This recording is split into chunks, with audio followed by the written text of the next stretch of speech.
Hello, everyone. My name's Selena, and I work at the ICO. And welcome to the Cinema of Ideas. Cinema of Ideas is the ICO's new innovative online space for amplifying stories through collaboration, discussion, and film.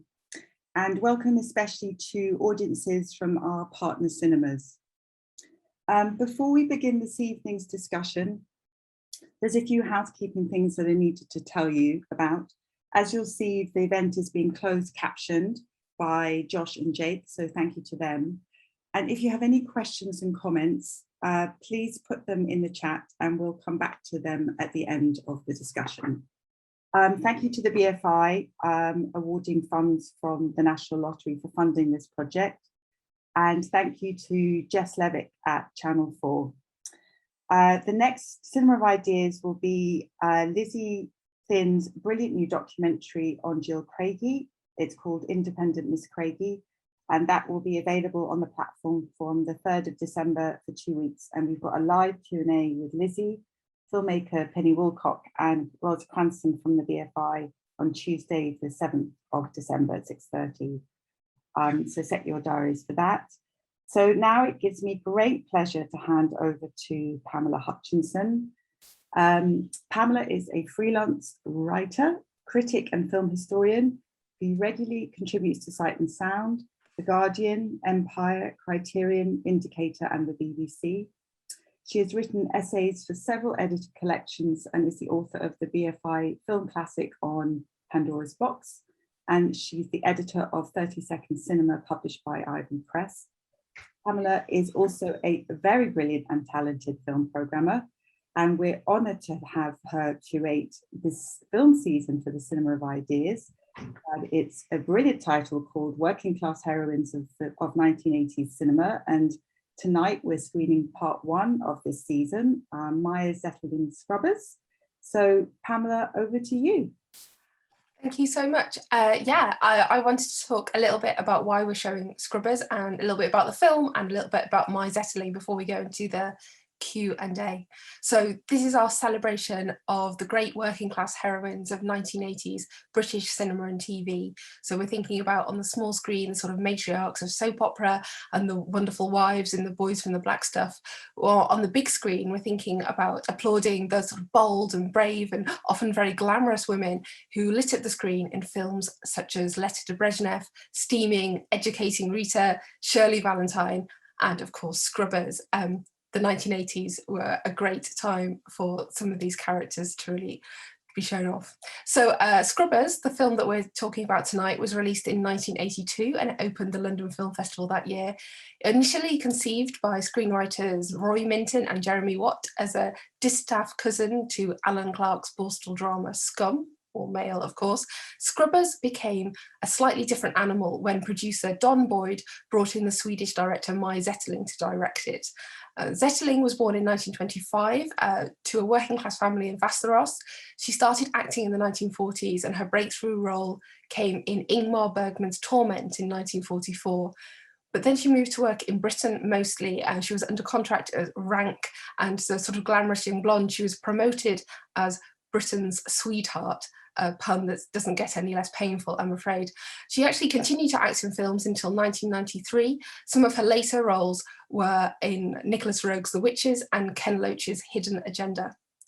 So her directorial career began with short documentaries for the BBC, but her first feature film was Loving Couples in 1964, a film that was so sexually explicit that it was actually banned at the Cannes Film Festival. And the rather bold film critic Kenneth Tynan called it the best or the most ambitious debut since Citizen Kane. However, Zetterling was horrified by a particular review that said she directs like a man. In fact, she leaned very heavily into feminist themes in her work, and a really famous example would be The Girls from 1968, which is a kind of loose adaptation of Liz Estrada starring Bibi Andersson, and actually the Independent Cinema Office and Club de Femmes showed that film as part of their Revolt, She Said season in 2018. Scrubbers was her only British feature film, and her aims for the project, as she described it in her autobiography, were to tell the story of women in Borstal with compassion, keeping their dignity and their humour, and condemning what she saw as an outdated, cruel and ineffective prison system. So to get stuck into Scrubbers, we're going to talk to Susannah Buxton, who designed costumes for the film. She's an award-winning costume designer who's worked in the film and TV industry for many years. She's worked with people including Danny Boyle, Julian Fellows, Joe Wright and Kenneth Branagh, and has been consistently recognised for her contributions, winning a BAFTA, an Emmy and 2 RTS Craft and Design Awards. Scrubbers and Mr. Rose Virgins were among her earliest productions. More recent work, you'll know, will be Burton and Taylor and the first 2 series of Downton Abbey. Now, Susannah recently moved to Bristol and is currently working on the 3rd Costume Symposium, which takes place at the Bristol Old Vic Theatre School in January 2022. And the keynote speakers for that will be Jenny Bevan and The Guardian's Arifa Akbar. Thank you so much for joining us, Susannah. Hi. Nice to be here. Nice to talk about the film. Excellent. Well, we're really glad that you could come and tell us what it was like working on the film. But first, could you tell us a little bit about how you got into costume design for cinema and TV? Yes, well, it's not a straightforward career move, really, because I studied graphic design and illustration at Birmingham Art School and then went into the theatre as a scene painter. But towards the end of the first year, when the theatre was going dark for the summer, I'd become friends with one of the designers, and he was going to costume design a BBC series about Mary Queen of Scots.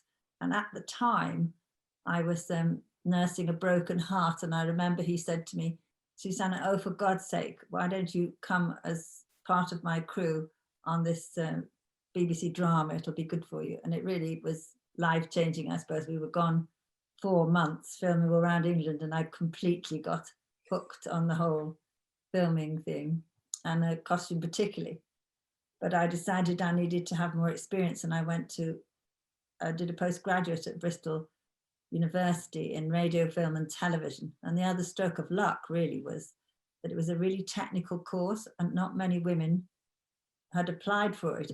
There were mostly 11 students, all men. And this particular year, they were starting to become rather aware that they didn't have any kind of equal opportunities there. And it was also under the Labour government, Callaghan's government in the 70s, there was such a strong feeling for women. Women's movement was really powerful, moving along. And I felt perfectly fine to apply to this course, although it was more difficult than I realized. There was only 2 women on the course. And from a technical point of view, you realize that the men generally are waiting for you to make a mistake, which is quite a pressure, or else they help you when you're not necessarily needing it. But it was a terrific course. And that, when I came off the course, I was lucky enough to meet a director, Chris Pettit, who came to Bristol looking for locations. I was still editing in the university because I was running late. And one of the directors said, "Susannah lives in this really interesting flat that looks out over Bristol." So we took him along to see the flat. And I didn't know what I was going to do next. And I said, "Yes, you can use the flat if you give me a job." So months later, he rang and said, "We would love to use your flat, but can you, do you want a production design? This is a very low budget road movie. And if you can make it look like your flat looks, then you can have the job," which was just such, and it was shot in black and white, which I think was part of the reason Mai Zetterling was interested in me designing costumes for Scrubbers. Because although Scrubbers was shot in colour, our decisions about the film was to make the whole colour palette monochrome, not black and white, but monochrome. And I'd learned a lot from Radio On about what happens on camera with different colours when they're shooting in black and white. So it was a sort of along those lines. I'd learned quite a lot, and it was a really interesting way to approach the project. That's a really great first film to work on, radio on. That's very, very cool. I wanted to ask you a little bit about the process of preparing to work on Scrubbers, because I know you talked about the aesthetic of the film, but there was quite a lot of research that went in as well, wasn't there? Yes, we did. We really, interestingly enough, Mai Zetterling is only one of 3 women directors I've worked in 30 years, which is just extraordinary, isn't it? Things are changing, but it was brilliant to work with her. And she took me along on almost all of the research they did. We went to women's prisons, we went to an open prison in Kent and to Holloway. And they were real eye-openers. I'd never been in a prison. And we talked to lots of the girls, talked a lot about drugs and the difficulties people, the reasons that a lot of the girls were there. It was really, really a time when they gave a lot more research time, and we worked as a team to go on everything, look at locations.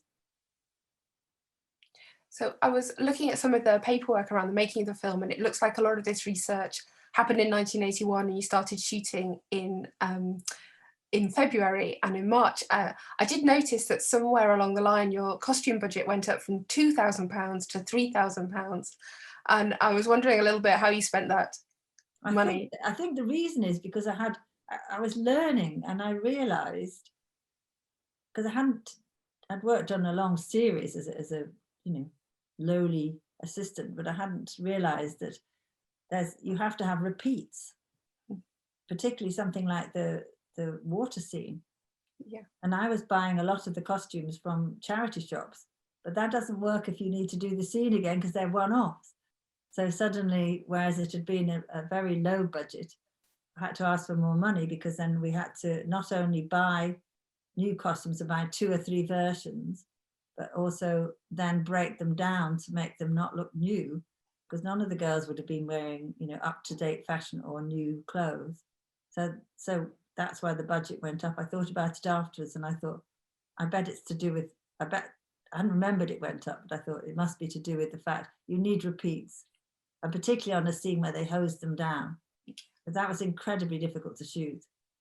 Yeah. Things that kept going wrong, so we kept producing a few more of everything till they ran out, and then behind the scenes we were drying everything furiously in case they wanted to go again. Yeah, it's one of many fight scenes in the film where you think a lot of costumes must have got damaged, let alone soaked to the skin. They did, yes, and they weren't necessarily the ones that I got repeats on either. I think there was a lot of sewing as when went on. I think Mai Zetterling described making the film at one point as hell on wheels, because you were running around painting the sets in the sanatorium and shooting at the same time. I wanted to ask you about something that you sort of mentioned earlier about the very monochrome palette for the film, which is incredibly striking and does make the film look very desaturated, very black and white. But also the clothes seem very believable. They feel like real clothes the women would be wearing. I think that's always been one of my, even in period drama, I think one of the main things one tries to achieve as a costume designer is they don't look like costumes, they look like people's clothes. And sometimes it's really hard to achieve that. But certainly with anything I had to buy new, then the work went behind the scenes to there's quite a skilled job breaking down costume. And we had to pull in people to do that, so that they didn't look new. They looked like they'd been worn, but quite a lot of them had actually been worn many times because they were from charity shops. This is the many benefits of shopping in charity shops, I think we all know. Yeah. And then, of course, there's a very sort of punk look when they have their talent show sort of night with the hellhole bitches and the bin bags. Was that fun to sort of give them a bit more leeway? You had to think what they would have. Nobody was going to give them fabric for costumes. You had to think what would be available. You imagine one of the girls would come up with this idea. Why can't, there's plenty of black bin bags. We can make costumes out of those, and they're free. They're around the prison. And the idea was the girls had made them themselves, and that they would be striking. And it's a powerful scene, because you don't expect them to produce for an audience such an angry setup, do you? There they all are looking great in their bin bag costumes, and then it's very aggressive scene, isn't it? Yeah. I mean, they look amazing. Boundaries, don't they? Yeah. But if anyone hasn't seen the film yet, something quite terrible happens after this. But yeah, they do look great for 5 minutes, and thank you for that. I wanted to ask you a little bit more about working with Mai Zetterling. I didn't actually realise that she was only one of 3 female directors you'd worked with, and so early in your career. Did you find her very supportive? It's obviously interesting that she brought you into the research process. I think it would have been such a different film if it had been directed by a man. I think her empathy with the girls was fantastic. And also, you know, for me, you cut a lot of corners if you're working with another woman. There's a language I found her really accessible. She would always, one of the great things about being a good director is to give full focus to the person that's trying to ask you or get your help or advice or opinion. And she would turn her focus on you and give you that time. You know, she was always supportive. I thought she was really interesting. Also, she was very opinionated, very fiery, very quite not, what's the word for not being at all polite? Brusque? No, she wasn't brusque. She was quite rude, really, in terms of shocking quite a lot of the producers in her language and her attitude to life, which was very, very exuberant. Which is, and I think that was I think would be very difficult to manage that group of girls who were all young. We were all cooped up for weeks on end in a place that was just like a prison, and they just get a bit crazy sometimes. And I think you know, she handled them really well because she was always on their side. You know, their head states went into as if they were quite easily stayed in their roles. Quite, you know, I don't think consciously necessarily. When you say stayed in their roles, do you mean the individual characters or sort of the divide between inmates and wardens? I think the divide. I think it's interesting that when actors are very, very engrossed, they started treating Pauline, Melville and Miriam quite harshly because they were the prison warders. In their minds, they were completely absorbed in the situation. And I think also, you know, Miriam Margoz, I think she handled them as if they were prisoners sometimes, and so did Robbie Coltrane, because you're in that world so much, it's difficult to step aside from it. It was particularly interesting on Downton Abbey that when I was filming on Downton Abbey, the upstairs and the downstairs started to separate, and it was distressing for some of the actors, but there was definitely a feeling of as if they were different class of people.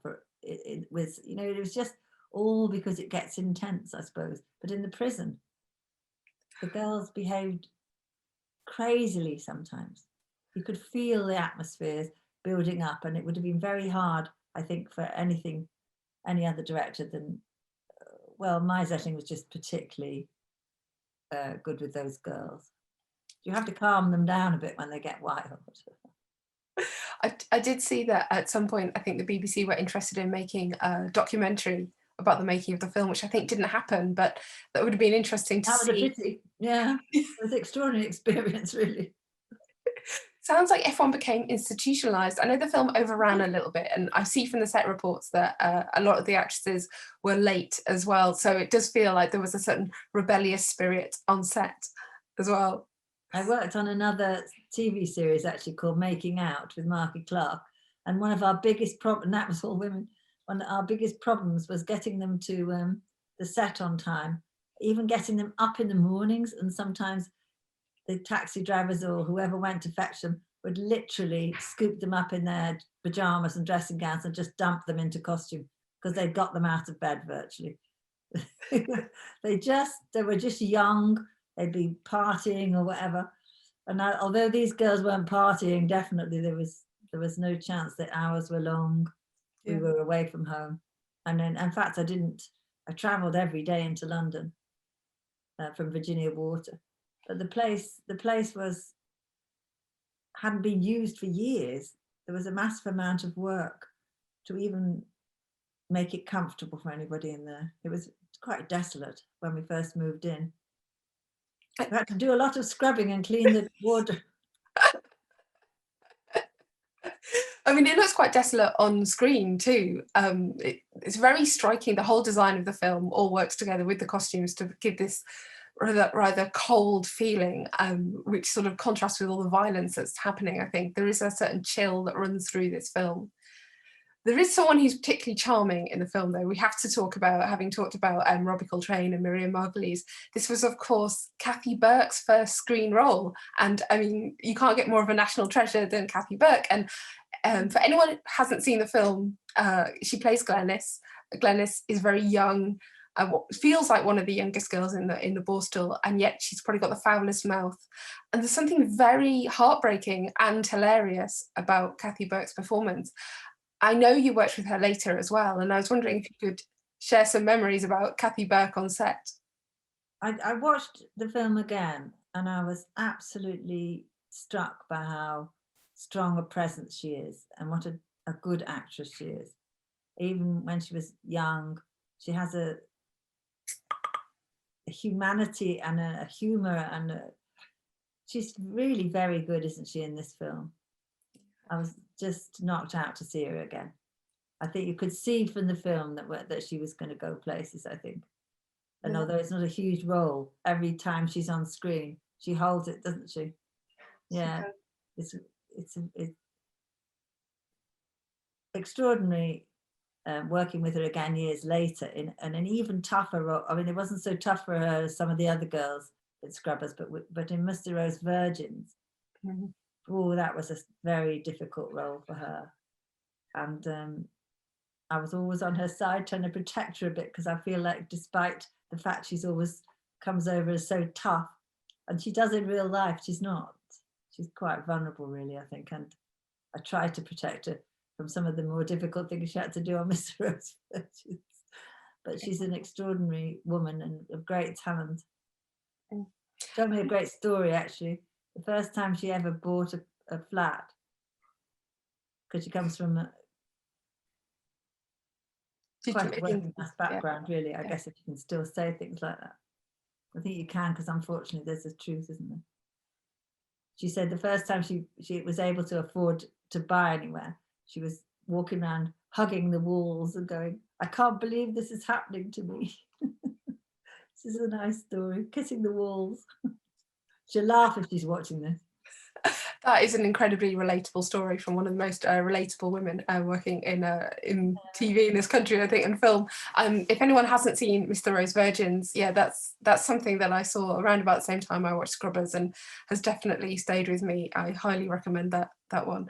And again, I think there's something interesting about thinking about the great actors that we had in this film, because there's a lot of performance in the film. There's a lot of people singing, and what Kathy Burke's character sort of does is she performs comic monologues for there's a certain theatrical quality about the whole film. There is. It's sort of its time as well. I think acting changes. It does feel like it's of its time, but I think it doesn't. That doesn't devalue it in any way. I think it holds its ground really well. Unfortunately, nothing much has improved in the prison world, particularly for women. I think a lot of what's said then still holds. The situation hasn't improved enough for us to think, oh, that's how it was then. Because I think it's not so different, sadly. And I think women in prison are there for some of the same reasons, but the same problems that are not addressed, to do with drugs and mental health, which is quite interesting in the film with the girl Mary. It covers a lot of ground, doesn't it, really? It does cover a lot of ground, and yet it does this by showing us what's happening rather than having characters make speeches about the terrible situation. I think that's there's not it doesn't feel terribly written, does it? Because they're not moving the plot on with large speeches. There's a lot done with action and events. Dances and fight scenes. So I think you've sort of begun to answer this from some of the things you've been saying about the film, but you know, obviously this was one of the first films you ever worked on. I mean, I find it a really incredible film, but you know, not everyone has had a chance to see it. Looking back on it, and I know you recently rewatched it, do you still admire the film? Yes, I do admire it in so many ways, really. I think it was brave. I think it was trying to do, I don't think it was trying to do anything like Scum. No. I think that was a media thing that happened. I think Mai Zetterling's intention was to throw light on women in prison and talk about, you know, people have so few ideas of what goes on in prisons. I think it was very, it's not really dated. I thought it was a brave film, and I don't think it entirely comes off, but that's probably because the subject is so difficult. Yeah. It's hard to make a film about prisons that is uplifting. Yeah. I think there's sometimes a pressure on a film like Scrubbers to say everything there is to say about the prison system, and at the end of the day it's telling a very specific story about a few women. Which it has to do, yeah. We do actually have a few questions from the audience, so that'll save you from my line of attack. They're mostly, first few questions are sort of a bit about your career with the context of Scrubbers. So one of the questions, Susannah, is how has filmmaking changed since you started out, which is a very big question, but specifically, could you make a film like Scrubbers now? Can you imagine working on that? I think you could. I think the difference, there's so much has changed and so little has changed in the film industry. In many ways, it's still a very old-fashioned industry. It's still dominated by white middle-class men in many ways, and producers. I think we were really lucky to have handmade films make this, because George Harrison had got such a liberal attitude and an open attitude to new things. I think people play much safer now, big American influence in filmmaking. And as I said before, one of the big changes is, whereas then the director was auteur, the director chose his crews, had the final say in the look of the film, and it was involved in casting, and much more these days. The producer is the man that deals with, and it is usually the man. More women coming in, thank God, that is a change. I think if you made this film these days with so few crew, such a small budget, I'm not sure, it might be shown for a week and then taken off. I don't think it would get the same amount of time given to it, but I'm not sure about that. You'd have to be a famous director to get this kind of film noticed. Maybe. But the British independent films are still, you know, it's a marvellous. I'd be really sorry if we didn't carry on making low budget independent or even high budget independent films in this country. I think it's interesting looking back on the archive of material around Scrubbers. It definitely was a low budget British film. Definitely, I think the total budget was something like 500,000, but it didn't qualify officially as a low budget British film because of the involvement of Handmade Films, who came in. Obviously Don Boyd was the producer, but they were supporting it. So you were sort of in a sort of strange position. And definitely when you talk about the production at the beginning of the shoot, Don Boyd writes this telegram to Mai Zetterling saying, you know, I've got your back 100%. You have my full support, whatever you want to do.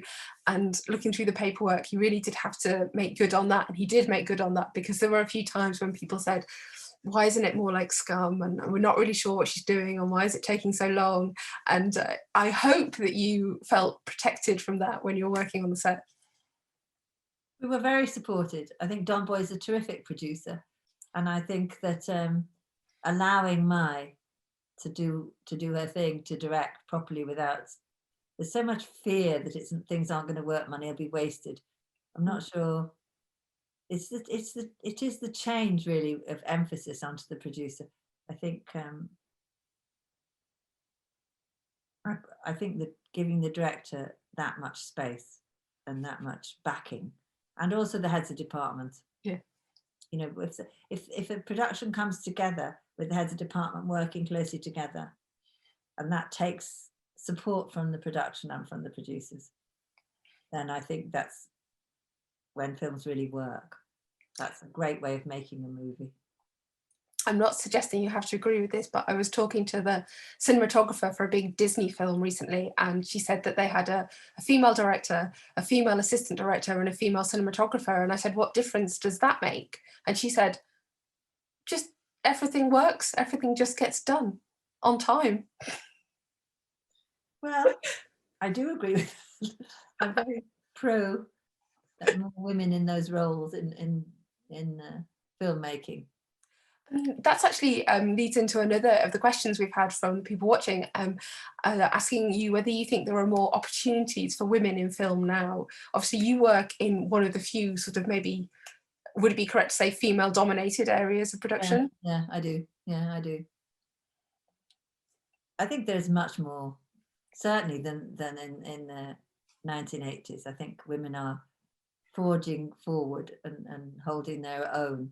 And I hope that they will continue and grow, because it's still, if you look at the statistics, it's not good enough. It's still too, and there's very few women as cinematographers. That's one of the hardest areas to find work in, I think. I think more women as producers.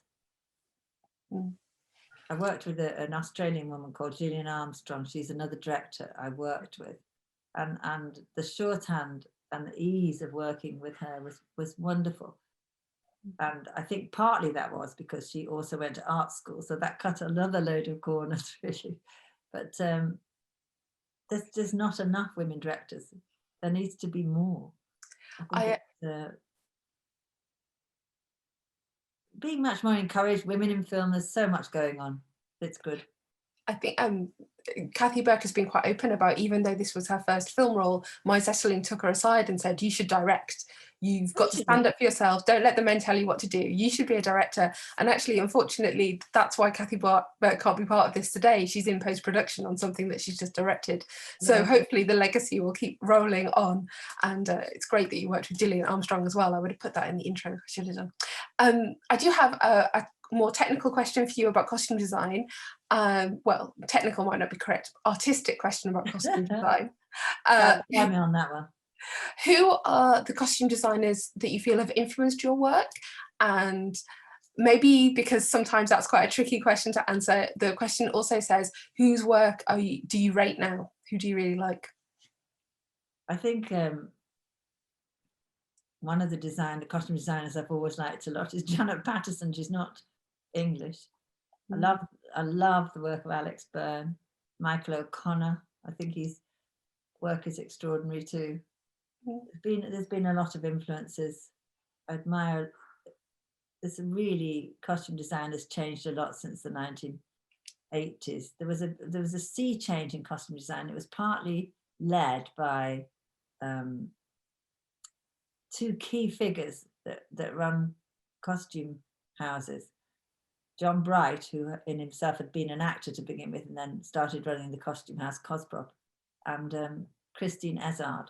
And they both had a strong feeling about costumes being, particularly period costumes, being made as they were, and getting away from theatrical and into more realistic costume design. And then ran, I think, with their influence, and Roger Michel as director, with Alex Byrne as a costume designer, one of his early, I can't remember whether it was Sense and Sensibility, Pride and Prejudice, I can't remember which one it was, but that was the first time, or one of the first times, that costume had been much more natural, much more part of the personality of the person.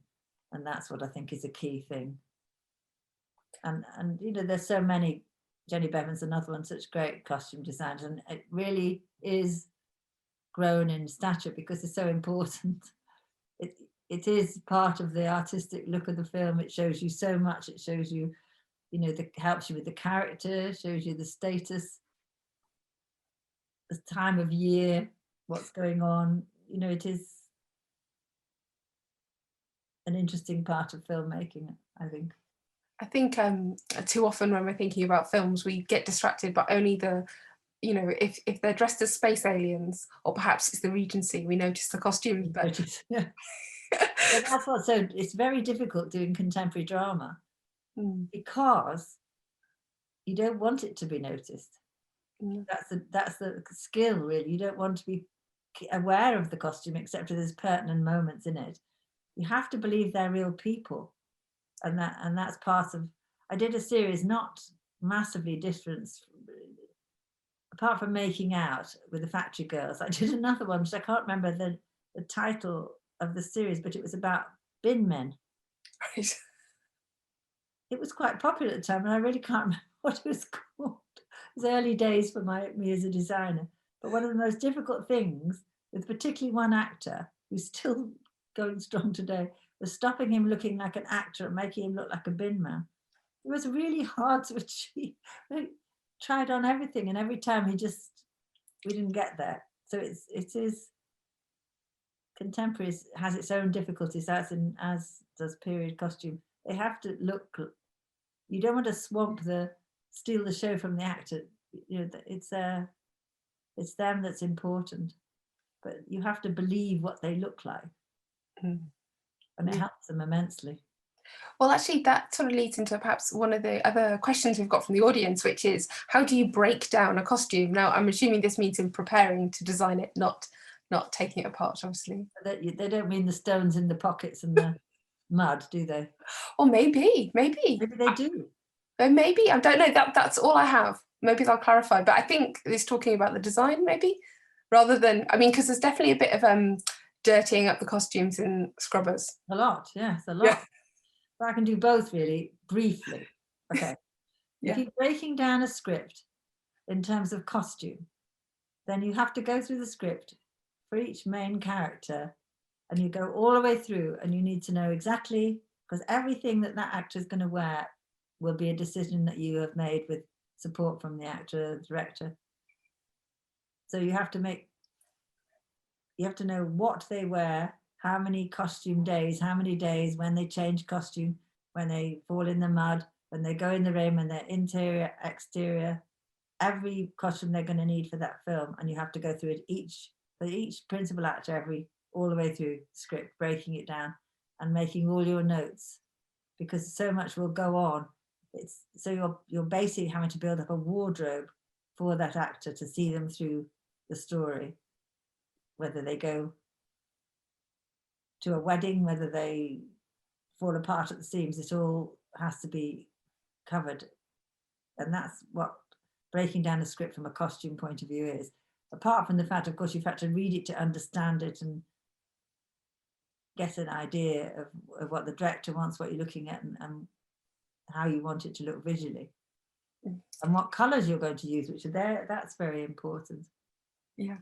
But in terms of breaking down a costume to stop it looking new, that is indeed a skill. I think Kathy Burke's clothes, particularly in this film, have that sort of sense that they've been washed and worn so many times. She's got a very grey look to her blouse, hasn't she? She does. But in a prison, all that happens is they just go into giant drying washing machines all together. I don't think they separate their whites from their blacks. I think it all comes out in the prison and you just get it back.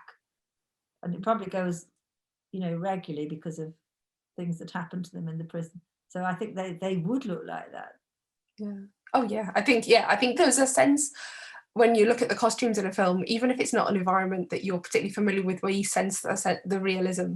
There's something about the sort of dowdy sort of blouse that isn't quite buttoned up straight that makes you think that's really Glenys. Someone is saying, was the Bin Men comedy, was it common as muck? It was. Good. So, well, I remember whoever that was. Thank you so much. There's a few more questions. Some people are asking about how you remember the film being received, and I think this is really interesting because I've read reviews, and there are a lot of reviews that get hung up on the comparison with Scum. It was very disappointing. Yeah. It was really disappointing that they kept on going on about Scum, which is such a different film. It was boys in a private school. How did that relate, really? It didn't. I think I have spoken to people who say that, you know, watching this film when they were very young did have a very profound effect on them. So I wondered if people had individually talked to you about what it meant to them. I think afterwards, I can't quite remember, but I think that we had letters from some of the girls that we'd formed contacts with in the prisons, and some of them had come out. I don't know whether then they had seen the film or whether they had been, I think there was a feeling of unheard voices, and they were very pleased that some of their points of view had come out and they recognised some of the things that happened in the film. And I suppose there must have been girls that had come out and been able to see the film. But it was disappointing in its reviews generally. Yeah, no, I remember thinking that it was harshly reviewed more than it was enthusiastically reviewed as a film, which was, I don't quite know whether, I don't think it deserved that. No. No, I don't think so at all. I feel like, I think was partly also because they saw Mai Zetterling as an actress, as a blonde actress. How could she possibly direct a film? So, you know, they were waiting for it not to be good in a way, some of the critics. Yeah. Looking at the press coverage, there's definitely a lot of excitement about the fact that this glamorous person is directing this British film. And then afterwards, there's a lot of amount of misogyny, I'm afraid to say. Yeah. I think definitely. I know that Robbie Coltrane said that when he was acting in the film, he was just completely starstruck by her and just wanted to spend all the time asking her about all the great films she'd worked on and the great famous directors she'd worked with, which may or may not have been exactly what she wanted to hear.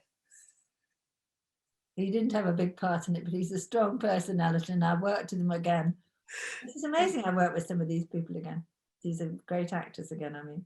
I worked with him on a wonderful series called Boswell and Johnson's Tour of the Western Isles. I have to say that was probably the most funny working situation I've ever been in. I would start the day with Robbie Coltrane and John Sessions in the costume department, and within half an hour I'd be weeping with laughter. The man is naturally funny.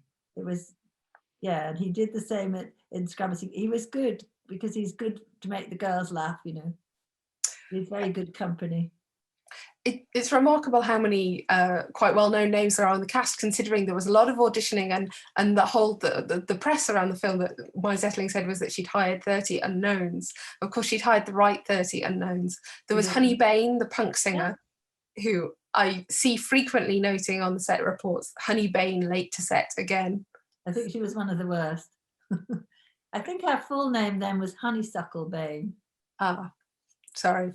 No. I couldn't decide if I'd made that up or not. I do remember when her name in the casting came up, and I thought, wow, that's an amazing name. Yeah, and of course Pam St Clement, who so associated with Pat Butcher, but she's fantastic here. Definitely.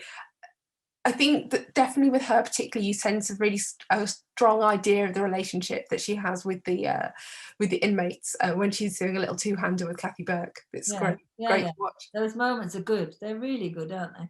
Yeah. It takes away from the whole black and white thing about, you know, hard-nosed prison officers. The idea that they wouldn't relate to the girls or that they wouldn't try, you know, to help. It's interesting, isn't it? The hierarchies are more complicated. Yeah, so the stories are so complicated. Yeah, the problems are so complex, really. I have a very specific question here. It says, because you've spoken so evocatively about being one of the only women on your postgraduate course in Bristol, I wonder, the audience member says, have you seen the Souvenir films? Because they sort of tackle this, what it's like to be a woman in film school. Did you find that was similar to how you experienced film school? I've seen one, yes, at the first, I think. Yeah.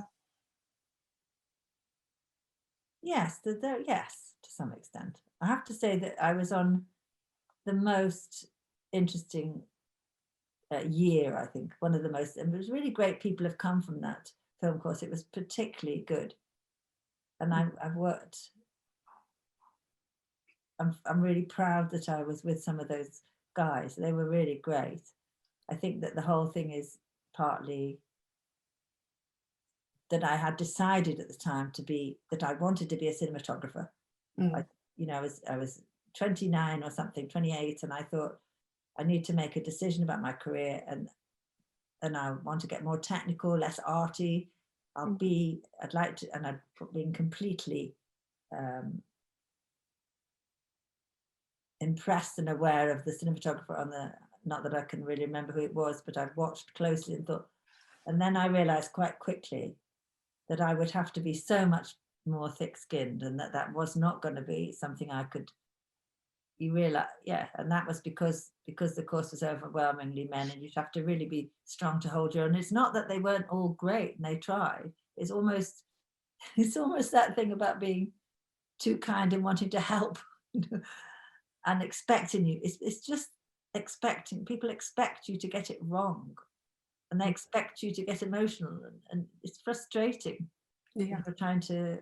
So I learned on the little film I was the cinematographer on. By the end of it, I knew that really wasn't going to be me. I couldn't hold my own, and I wasn't going to be able to cope with that situation. And what I really liked doing more than anything else was working with actors. I find that fascinating.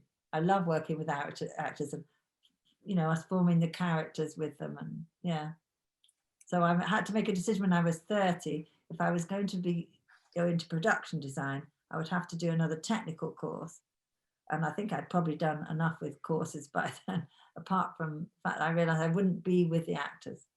Yeah.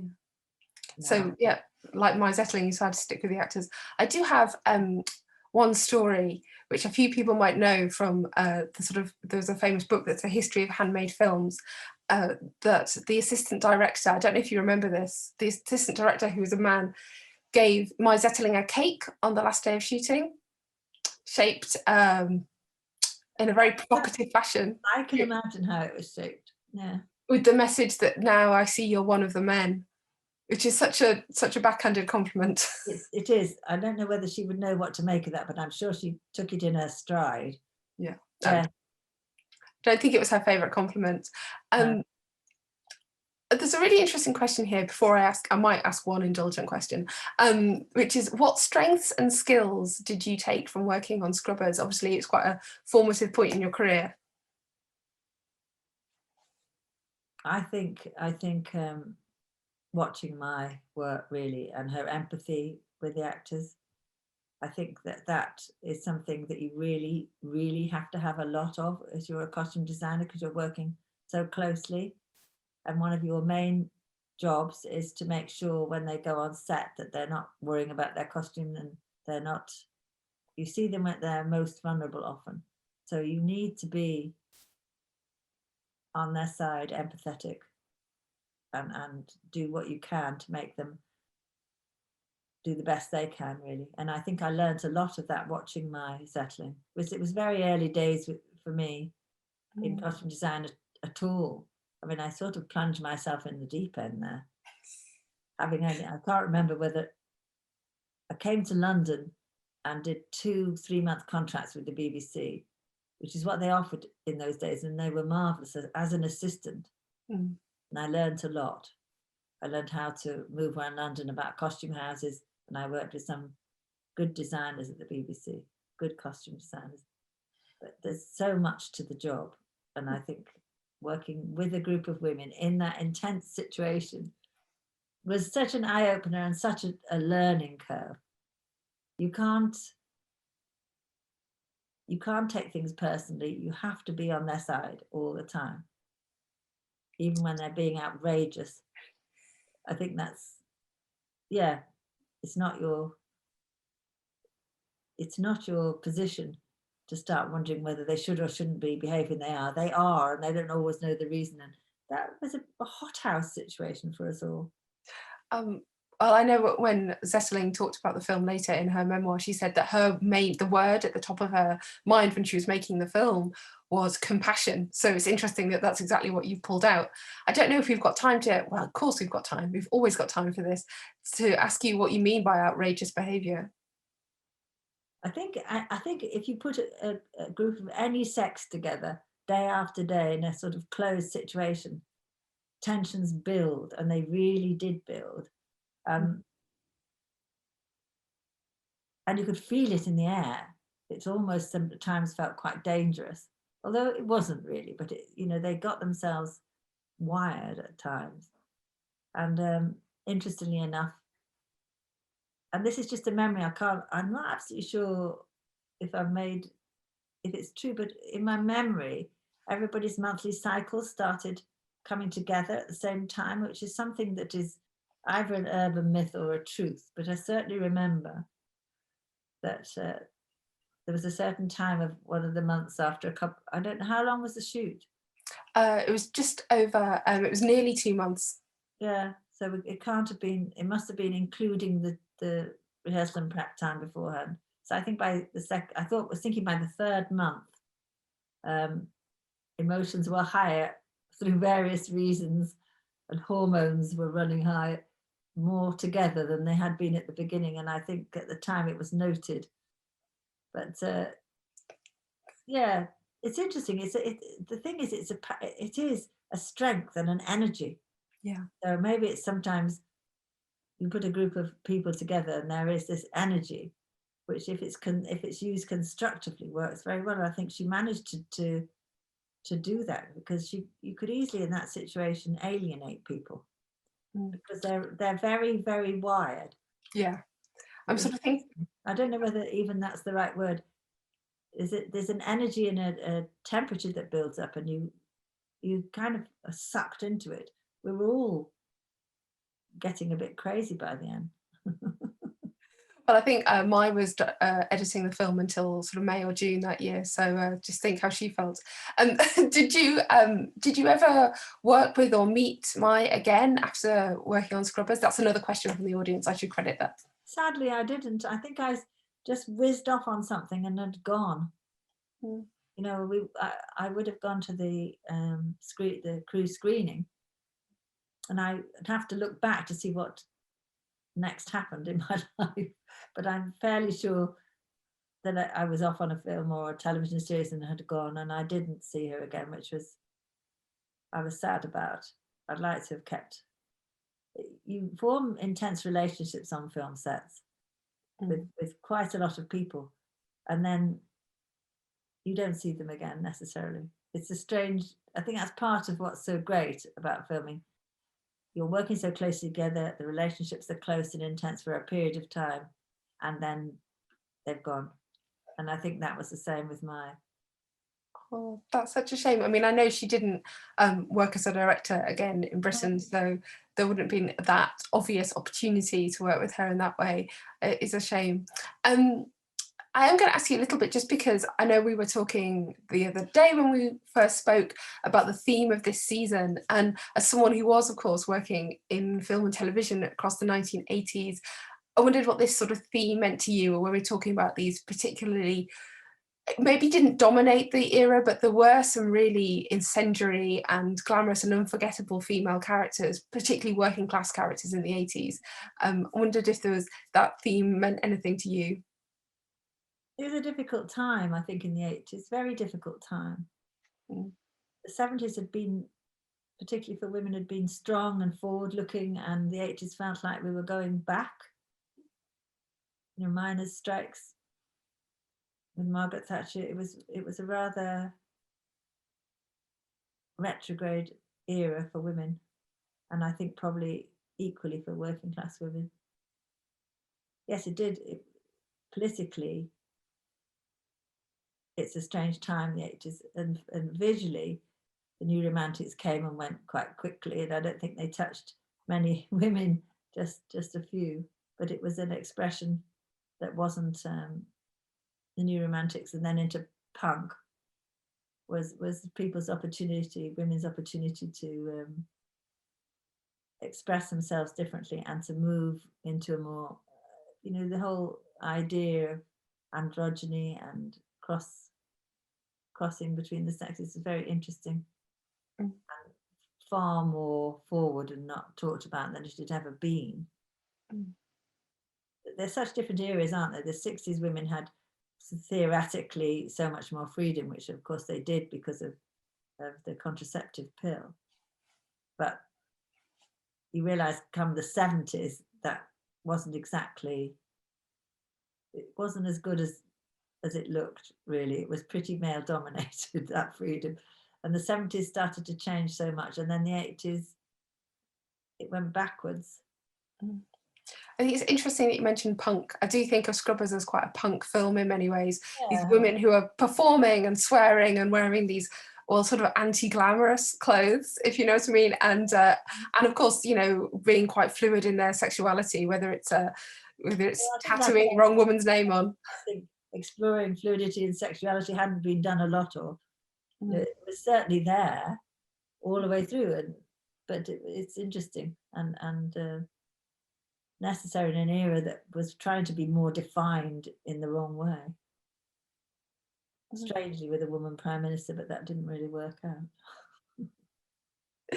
I suppose my other question I wanted to ask, because I think we maybe touched on this a little bit when we were talking before, there's a certain image that people have of a women in prison film, and I think it seems to me that Scrubbers very decidedly goes against that.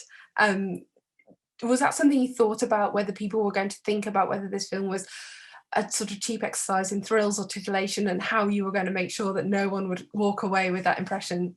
Well, the interesting story is about the film poster that was to be made to advertise the film, and they brought in a very famous 60s and 70s photographer, and it was a surprise they brought him in, I suppose because he was such a name. Anyway, this was after we finished filming, and the girls were rallied to go to the setup, and I was asked to produce T-shirts for them all. And the photographer said to me, Suzanne, I want them all in wet T-shirts. And I thought, oh. And I said, no, that's not what this film's about. You know, you just want that because basically it's titillating. Yeah. And he said, he was really rude to me and said, do you want bums on seats or not, Susannah, for this film? And I basically had to do what he asked.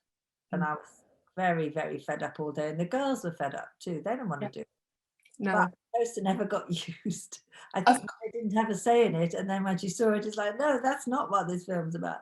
So excellent. Never used. Excellent. I like that she was seen it. That she was fighting all day. I'm afraid we're going to have to wrap up now. Oh, yes. Time. So no bums on seats, but hopefully some people will still watch the film and stream it on the platform. And so they'll find something more interesting to entice them to watch the film. So I want to thank you once again, Susannah, for talking to us and sharing these memories. And I hope that we will talk to each other again soon. Thank you. Bye. Thanks everybody for watching as well. Thank Bye. You. Bye.